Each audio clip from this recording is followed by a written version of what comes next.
I thought I would do a What's Poppin' video. It's your girl Lottie here. And unfortunately, my front microphone doesn't work on my phone anymore, which really just means I need a new phone. So I can't do my intro talking to you. So I'm sorry. I mean, I'm talking to you, but you can't see my face.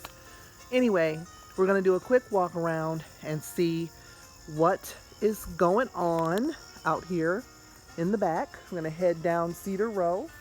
And yeah, let's just see what's poppin'. This is an autumn olive tree. And as much as they're considered invasive, they have a beautiful vanilla scent the flowers do when it's in bloom. And they make this fruit. They're little berries. They're some of them are pretty tart and astringent. Hello, bug.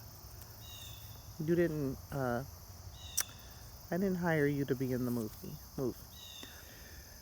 Some of them are very tart and astringent. This tree, the fruit seems to be really mild, and it's just so much of it. I mean, I haven't seen one laden like this before. It's almost begging me to do something with it, right? I've heard you could make autumn olive jam. I've never made jam, so I don't know. But this is autumn olive, and like I said, the fruit is, you know, it's a tart berry. You don't want to eat the seed. You would just sort of eat it and spit the seed out.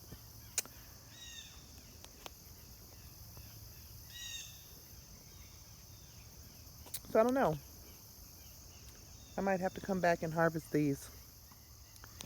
I have read that they are very, very high in antioxidants and vitamin C. I'm going to do a little more research and let you know. But, I mean, look at that. It's just a bounty waiting to happen. So, here we have a variety of goldenrod. And, yes, this is the season for goldenrod. There are many different varieties, and this particular one hasn't bloomed all the way yet. So this is the perfect time to harvest it if you were going to make it into an oil or a salve or a tea.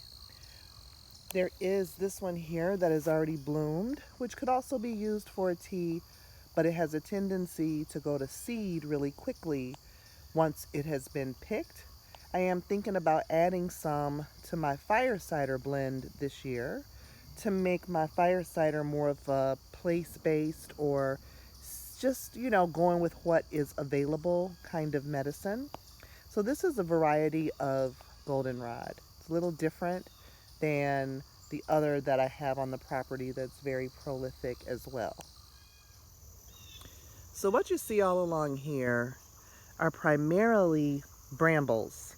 Some of them are blackberries, some of them are black raspberries, some of them are raspberries. And a friend of mine wants to plant some of these, so I'm scoping them out in order to see basically what is the best time for digging these up, if she should do it now or later, because she wants something thorny. I think she's going to get her wish, huh? These are blackberry brambles that are this thorny. The raspberry or black raspberry is also thorny, but the canes tend to be white. That means this is a first-year cane and that it will probably bear fruit next year. So, at any rate, I have an abundance of these and gonna be sharing them out. I didn't collect berries this year. This here is a wild rose, and I didn't collect a lot of flowers this year. And as you can see, we're getting a really nice abundance of rose hips. So these are really high in vitamin C and antioxidants as well. If you haven't figured out, most red fruits are, maybe all of them. So we wait until after the frost. which is when they're sweeter. And gather these. They're wonderful in tea. I like to use them in cough and cold blends. But these are actually the fruit of a rose bush. After the flower has bloomed, think about like an apple. Roses are in the apple family, or apples are in the rose family. And so this is like the fruit after the blossom. Rose hips. And it's interesting because of the weather, we're getting almost a late summer or fall blooming of this again, because usually it blooms more so in the spring or early summer. Such an interesting flower. It's called Selfheal, and it is good for cough and cold and other things too. I haven't worked with it a lot, but this plant was really calling to me this year. So I did make some tincture, and we shall see. This is Selfheal. Just an interestingly colored bug. Look at that. Huh. Chilling there for its close-up. Oh, backed up a little like, what's up? This was my little plant circle that I worked on last year, I think. So some things made it, some things didn't. As you can see, my bearberry seems to have disappeared. I don't think it made it. I do have this one lavender plant that is still hanging on here. It was an older plant, as you can see from the woody part there, but it's still shooting up a little bit here. So we're gonna see what that will do. Now on around the circle, as you can see, I've let it get wild and loose, but my gorgeous sage is still doing very well. It's such a beautiful variety. It's almost blue. These leaves are really roundish like and big. So that is looking gorgeous. I think I'm gonna trim a little bit and either use it for a smudge or to add to my fire cider this year, or just to have a little bit of homegrown seasoning in the mix. But the rest of my circle has just gone to weed. This is another one of my plant circles here. That is a pawpaw tree that is growing up through that covering, starting to turn already. Each year she gets a little bit bigger. And in this circle, we have some beautiful apple mint. And there's some coming up, as you can see. It's actually even starting to bloom right now. So again, I'm just gonna do a late season harvest of a variety of medicinals to add into my mix. We have, this is, I believe, oregano. Oh, it's a version of oregano. I'm not sure exactly what it is. It doesn't smell as strong as oregano. And then we have one interesting yarrow still hanging out here. This is my hardy kiwi bush. And these things really ripen late in the season. They're still hard. There's quite a bit of fruit on it this year. So hopefully I will remember to come out here and get it. I mean, there's quite a bit of fruit this year. And this is a really bossy plant. I don't know if I can even, she's growing over the trellis. I don't even know if I can get the whole thing in there. I'll try to back up a little bit so you can see how bossy she is.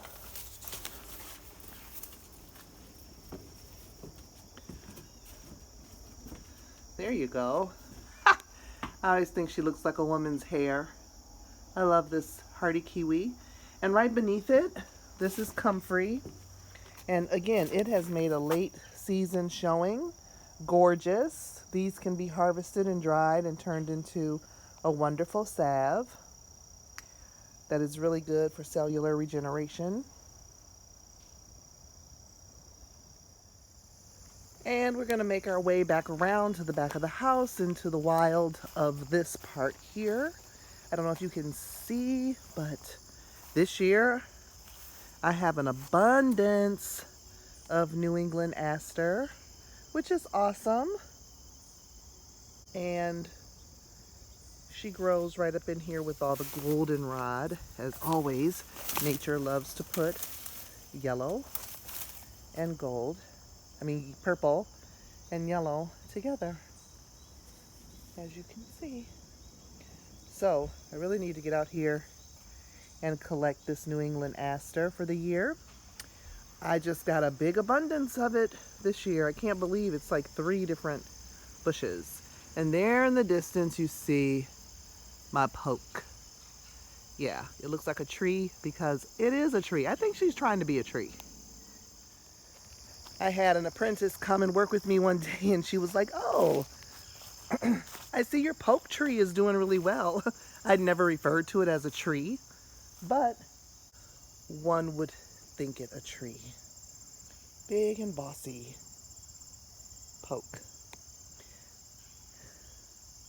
Beautiful. I think it's so beautiful.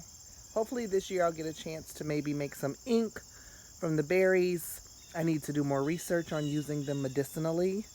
And the root I have never harvested from this plant, but there's a smaller volunteer nearby that I think I'm going to harvest for her roots. But yep, every year she gets bigger. I mean, she's like, "Keep your head to the sky." These are garlic chive flowers, blossoms, and this is a huge bumblebee on here.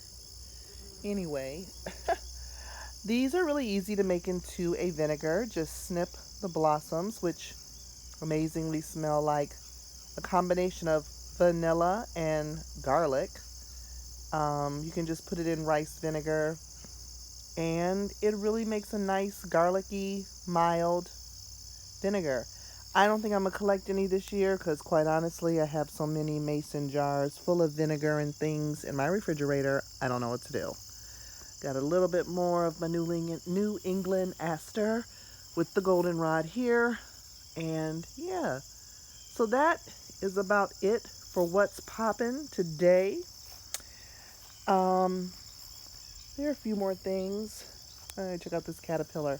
I heard these will bite you or sting. So we're not going to touch it. We'll just admire it.